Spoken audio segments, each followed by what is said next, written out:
All right. The title of the Lord's message today is Traditions and Commandments, and we will be reading under the book of Mark 7:1-13. It's a little long, so please bear with me. Then the Pharisees and some of the scribes came together to him, having come from Jerusalem. Now when they saw some of his disciples eat bread with defiled, that is, with unwashed hands, they found fault. For the Pharisees and the Jews do not eat unless they wash their hands in a special way, holding the tradition of the elders. When they come from the marketplace, they do not eat unless they wash.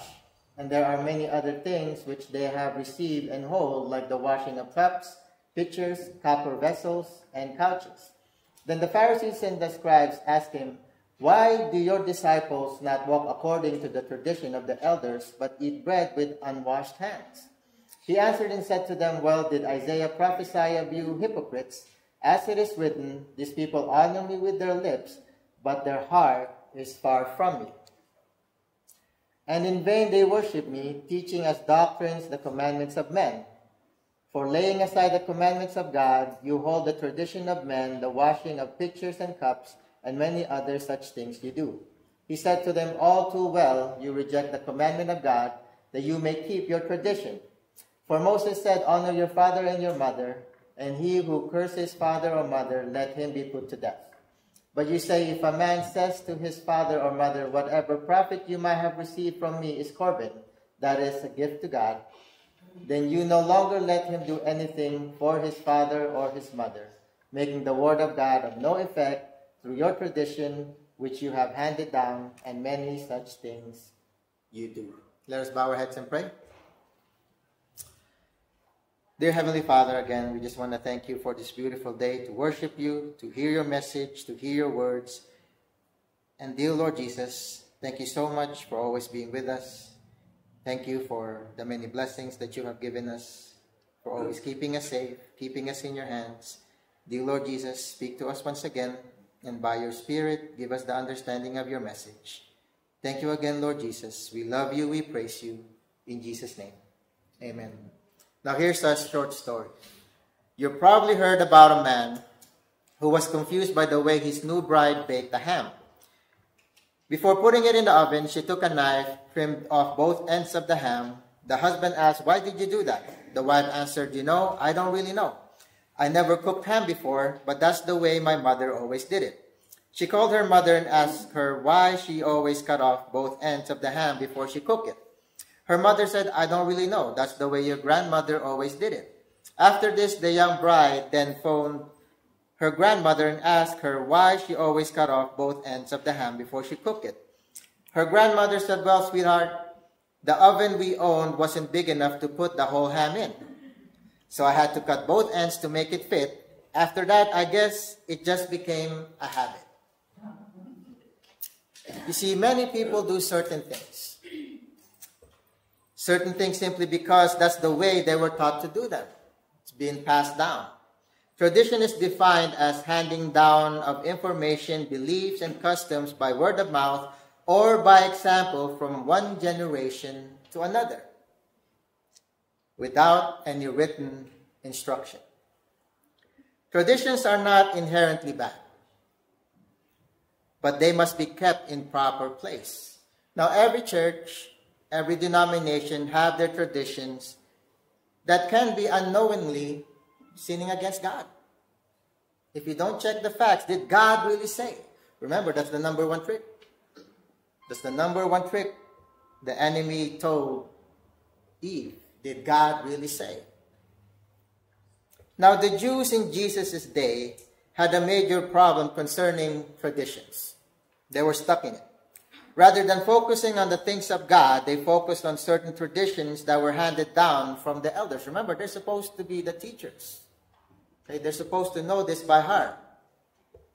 You see, there's always the twisting of Scripture or adding or deleting to what it really says or what it really means, which again can lead to unknowingly sinning. Right? Now, they were more concerned with rituals and ceremonies than obedience to God and offering Him genuine worship. That's after all what God wants, right? Genuine, straight from the heart worship. Now, in our selected text, certain scribes and Pharisees challenged Jesus because his disciples did not follow the traditions that had been handed down for generation after generation. In his response, Jesus confronted and illustrated their hypocrisy. If we ever elevate tradition to the level of Scripture, he, Jesus, will certainly confront us as well. And we do not want that. We do not want that. Tradition should never be above the truth of Scripture, God's commands. God's commands will always be first. Now, certain scribes and Pharisees came to Jesus to address what they perceived to be a major problem. But they were so focused on their tradition that they were blinded to a much bigger issue. They were face to face with Jesus, the writer, the author, right? In the end, Jesus would turn the tables and reveal a major problem in their lives. Now notice, in verses 1 to 5, it says, Then the Pharisees and some of the scribes came together to him, having come from Jerusalem. Now when they saw some of the disciples eat bread with defiled, that is, with unwashed hands, they found fault.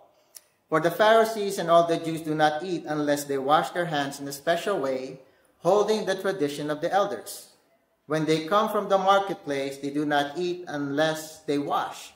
And there are many other things which they have received and hold, like the washing of cups, pitchers, copper vessels, and couches. Then the Pharisees and the scribes asked him, Why do your disciples not walk according to the tradition of the elders, but eat bread with unwashed hands? So there's the question, there's the trick, right? There's the debate. Now at this point in his ministry, Jesus' popularity has reached its max. He's up there. Now the Pharisees, the scribes, the elders, their popularity is now going down.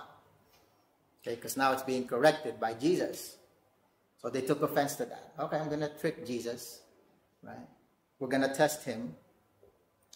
For some time, Jesus had been performing many miracles throughout Galilee. Everywhere he went, multitudes of people gathered around him. And as a result, the local Pharisees and scribes became concerned. They're losing their popularity. They're losing their crowd. They're now following Jesus, right? And they took a big offense to that. They are, after all, the religious leaders, experts, legal experts. Now, the message of the New Testament is simple. It's the same as the message of the Old Testament. That is that God desires to be worshipped from the heart. From the heart. In Deuteronomy chapter 6, there is one God, one Lord, and you shall love the Lord your God with all your heart, with all your soul, with all your mind, with all your strength. And that is the first commandment, and the second, of course, is to love your neighbor as yourself. Simple. Right? Simple. Now, throughout the Gospels, we find many other occasions where Jesus infuriated the religious leaders. You know it. They're always trying to debate Jesus. Right? How can you debate the author? How can you debate the creator of all things? You will never win. Now, some of the leading Pharisees and scribes had arrived from Jerusalem, and they too were looking for a reason to oppose him, to challenge him. They hoped to convict Jesus of breaking the law of Moses. See, the problem was that the Pharisees and scribes were focused on the tradition of the elders more than they were in the actual law. Again, they're supposed to be the experts. Okay? They're supposed to be teaching the common people these laws. And just they're breaking it. These religious leaders accused Jesus' disciples of eating with defiled hands. Now, in reality, this is a small matter. It's a small matter. They just really wanted to show the crowd that they were right and Jesus was wrong. That's all it was. In reality, it's just a hygiene issue. Right? Now, Jesus' disciples had not actually broken the law of Moses. There was never anything for the common people. It was not for them. Rather, they had ignored the Jewish tradition concerning the ritual of washing of hands and the cleansing of eating utensils and furniture. Now, the Pharisees accused the disciples of eating with hands that had not been ceremonially cleansed. You'll never read it. You'll never read it. There's no such thing. This was merely a ceremonial rinsing that had nothing to do with the cleansing of dirty hands. The intent was to wash away any defilement associated with touching anything that was considered unclean. You can find all of that in the book of Leviticus.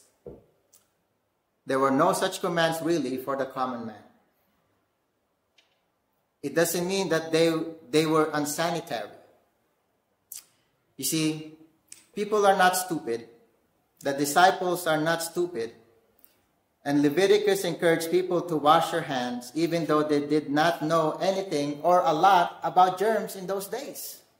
It was just common sense. Your hands are dirty, you're going to eat, wash your hands. Right? It's common sense. Hygiene. They could connect the fact that if you had washed your hands, if you had hands that had been somehow soiled, people got sick by them. Again, they don't know much about germs in those days. It's just common sense. Your hands are dirty, right? You live in the desert, you wash your hands. You've been farming all day, you wash your hands before you eat. It's just common sense, but that was the trick, right? That was the trick. I mean, they could make the connection. You need to be protective of what you put in your mouth. And they knew that. They knew that. They knew they had to. That is the Old Testament prescribed about that. Just keep your hands clean and those kind of things that are obviously dirty. You see, the only other kind of ceremonial washing in the Old Testament was with regard to the priests in the book of Leviticus. Only the priests. There were some things that the priests did ceremonially to demonstrate the need for cleansing from sin as part of their priestly function of offering sacrifice and things like that. They had to do it. The priest had to, for ceremonial purposes, not like a daily thing. Now, the only kind of ceremonial washing in the Old Testament was meant for priests. There were some things that priests did ceremonially to demonstrate the need for cleansing from sin apart from their priestly offering of sacrifice. Now, the Old Testament only prescribed that you do what's obvious and keep yourself sanitary, protect what goes in your mouth. Common sense, right? They knew that. But they want to twist the scripture. They want to trap Jesus for teaching the wrong thing, and it wasn't going to work. They were going to be corrected by Jesus. In this tradition, the elders are their forefathers, the rabbis, generation after generation, generation before, and when they come into the marketplace, they do not eat unless they cleanse themselves, and there are many other things which they received in order to observe or to be seen. They want to be seen. They want to be known as holy. They want to be known as we're following the law to the T. Such as the washing of cups, pitchers, coppers. Again, it's all just hygiene. Common sense. Neither Jesus nor the disciples were bound by this extra biblical tradition. None. Jesus wrote the law. Don't argue with the writer. Right? And as Jesus will point out in the following verses, the Pharisees were hypocritical in their actions and beliefs. They were focused on the things which was external. They were more focused on the outside. You're talking to Jesus, man. This is the man of heart. All heart. And you're going to try to trap him with external stuff? You're mistaken. They were focused on things that were external. Their primary concern was on the outward ceremonial and rituals. Their actions did not come as a result of having a true heart for God. In fact, Jesus declared their hearts were far from it. Okay, verse 5 to 7. Then the Pharisees and scribes asked him, "Why do your disciples not walk according to the tradition of the elders, but eat bread with unwashed hands?" And he answered and said to them, Well did Isaiah prophesy of you, hypocrites. As it is written, these people honor me with their lips, but their hearts are far from me, and in vain they worship me, teaching as doctrines the commandments of men. So they were called out. They were called out. And that's a big word. That's a hard word to accept. Hypocrite. Right? That hurts. Right? And these are religious leaders. They know this stuff. Though the scribes and Pharisees came to confront Jesus, he actually confronted their tradition and their hypocrisy. You see, human traditions are unable to cleanse the heart of man. None. Cannot. By focusing on such rules and regulations, the Jews had ignored the truth of God's word. They'd rather stick with their tradition other than finding out the truth. Did God really say? Now, Jesus' motivation is to bring people back into conformity with Scripture. He says the three words: hypocrites, their lips, their heart. The distinction between one's verbal expression and one's heart's allegiance is the essence of hypocrisy. That's where you'll see it. It may manifest itself in elevating human expectation while devaluing or evading God's revealed standards, His commands. You know it. You will see it. Jesus told the Pharisees and scribes that by focusing on the traditions handed down by the elders, they actually canceled out what God was trying to teach. They canceled it out. They were more focused on tradition. They were more focused on people seeing them as holy. But God saw them for who they really were. Jesus saw them for who they really were. And many such other things they do. Verses 9 to 13.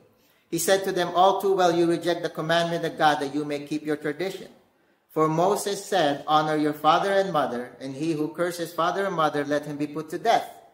But you say, if a man says to his father or mother, whatever profit you might have received from me is Corban, that is, gift to God, then you no longer let him do anything for his father or his mother, making the word of God of no effect through your tradition which you have handed down, and many such things you do. So now he's confronting them with other faults that they've been doing.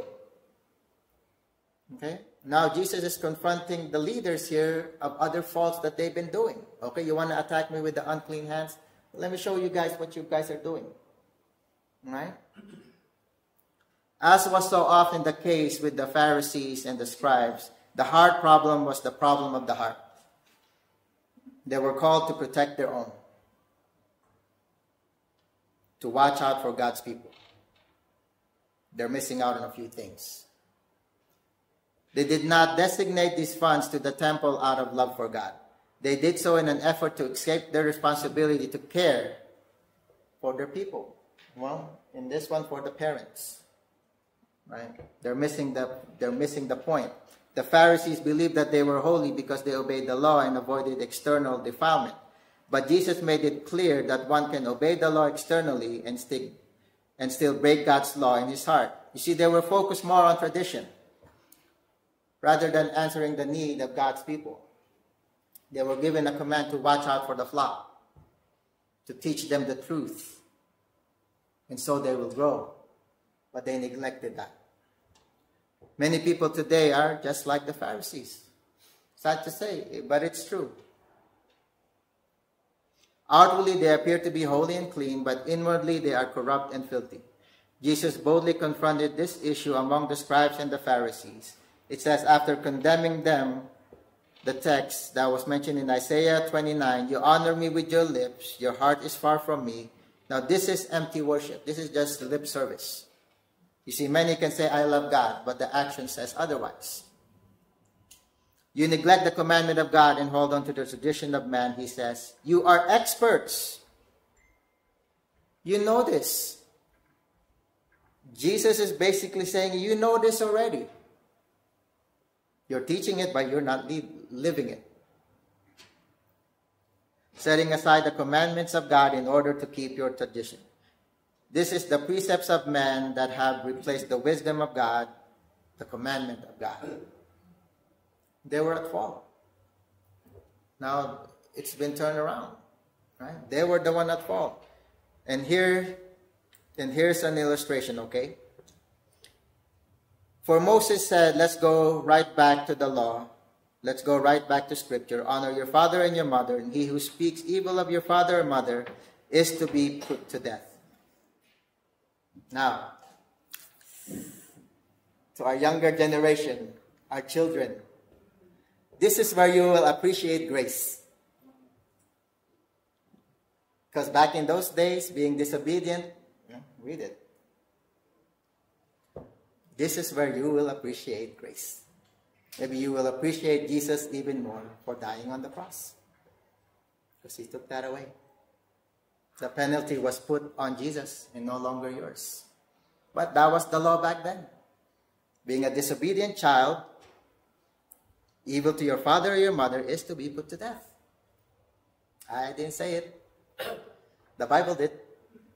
Okay? So don't shoot the messenger. Exodus 20:12, honor your father and mother, one of the 10 commandments, right? We know that. Honor your father and mother, Exodus 21:17, he who speaks evil of his father or mother, let him be put to death.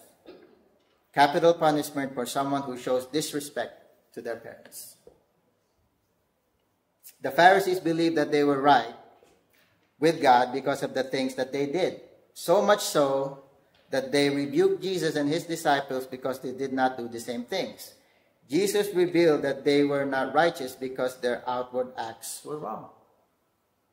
They may know the scripture, they may know the truth, but their actions were different. And in the process, he pointed out the true condition of their hearts. But did they repent? No. Because we know by the end, they're going to be the one that's going to yell, crucify him. Right? Many people in the world today are nothing more than self-righteous Pharisees. They think that they are worthy of heaven because of the things they do and the things they don't do. They believe this because certain traditions and beliefs were handed down to them by their fathers.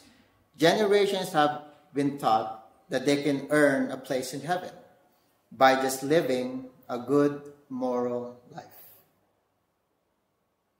Nothing can be farther from the truth. You see, nobody can live that perfect life other than Jesus. No one. That's where, again, we appreciate grace even more.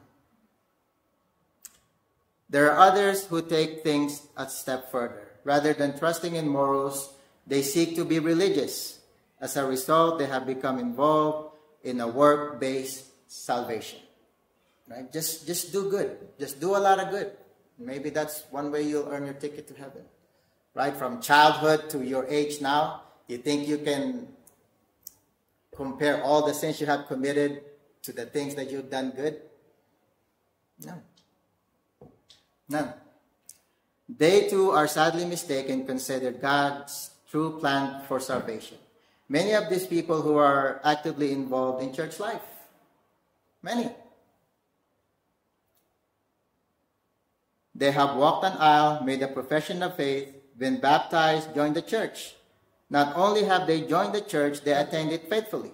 Many of these people seek to do things that are good, and they try to avoid what the Bible calls sin. Again, it's all the matter of the heart. Jesus sees that. Jesus sees that. Now, in conclusion, many of these people faithfully serve in the church. Some are teachers, some are deacons, even pastors. Again, religious leaders were confronted here, no different than your pastors, your church leaders. These are the same people who give portion of their income to the Lord's work. They also pray, study, worship, even evangelize. These are all wonderful things. Don't get me wrong. This is what we are called to do. Okay? In fact, these attributes should mark the life of every born-again believer. But we cannot earn God's favor by simply doing these things. We do these things out of our love for God. We do these things out of our love for Jesus because of the sacrifice that he made. That's what pushes us to do it. Not because I want to earn a ticket to heaven, because I've already felt God's love. And that's what pushes me to keep going. For by grace you have been saved through faith, that is not of yourself, it is a gift of God, not of works, lest anyone should boast. Clear? I should have made it bold. It is a gift of God. Those who are truly saved will attend church and serve the Lord. They will pray, study, give worship, and evangelize. But they will not do so out of a love for God and desire to obey Him and to bring Him glory. They will do so out of their love for God. We will do so out of our love for God, for everything that He has done and for everything that He is doing. The Pharisees elevated their tradition to a place above Scripture. Jesus said that because of this, they had made the Word of God of no effect. They erased it. They erased it. Now let me encourage you to look to God's Word for truth concerning salvation and eternal life. Trust that God has to say. Trust what God has to say and not some traditions that you were taught by some mortal man. You see, I cannot stress this enough. You've heard me say it over and over. Read your Bibles. Okay, why? Let me tell you. What if the time comes that I start teaching you the wrong things? What if the time comes that I start teaching you the wrong things? When that time comes, confront me, rebuke me, even if it means you have to let me go for the sake of the whole flock. I cannot stress it enough. Read your Bibles, because you never know when you will be deceived. These Pharisees came to Jesus to confront him because he allowed his disciples to break their rule and regulation.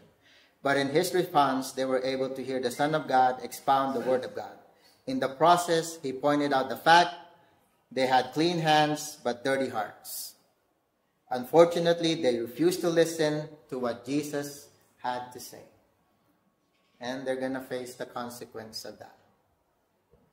Perhaps the Holy Spirit has revealed to you that you are living like those scribes and Pharisees. You appear to be clean on the outside, but you have something filthy hiding inside. Remember, we will be partaking in the Lord's Supper in a few minutes.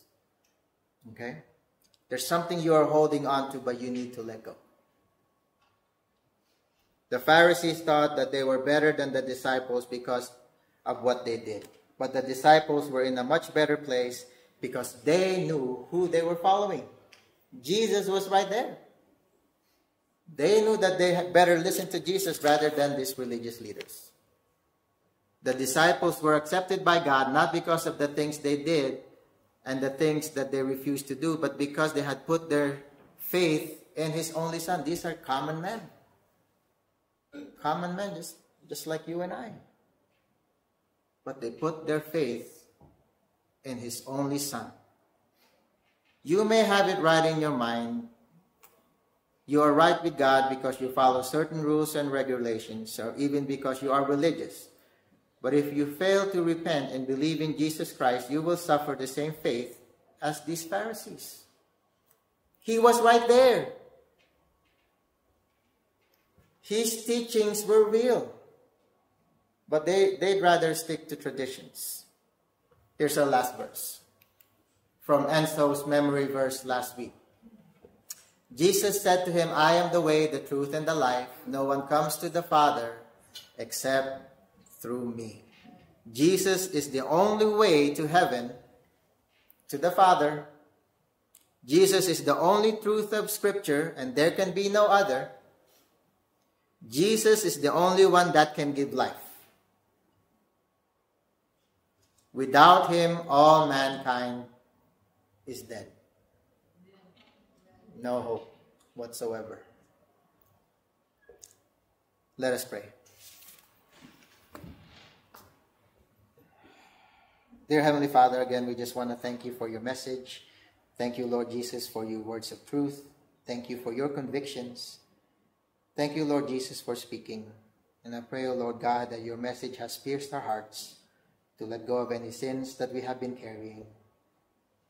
Dear Lord, you took it all. You took it all. We don't have to do anything but to believe in you, to have faith in you, to trust in you completely. You paid it all. And Jesus, as we partake of the Lord's Supper today, Search our hearts. Cleanse our hearts once again, O Lord Jesus, that we may be worthy to partake of these elements, that we may not be condemned. Dear Lord, again, thank you for all you've done, for always being with us. We thank you, we love you. In Jesus' name.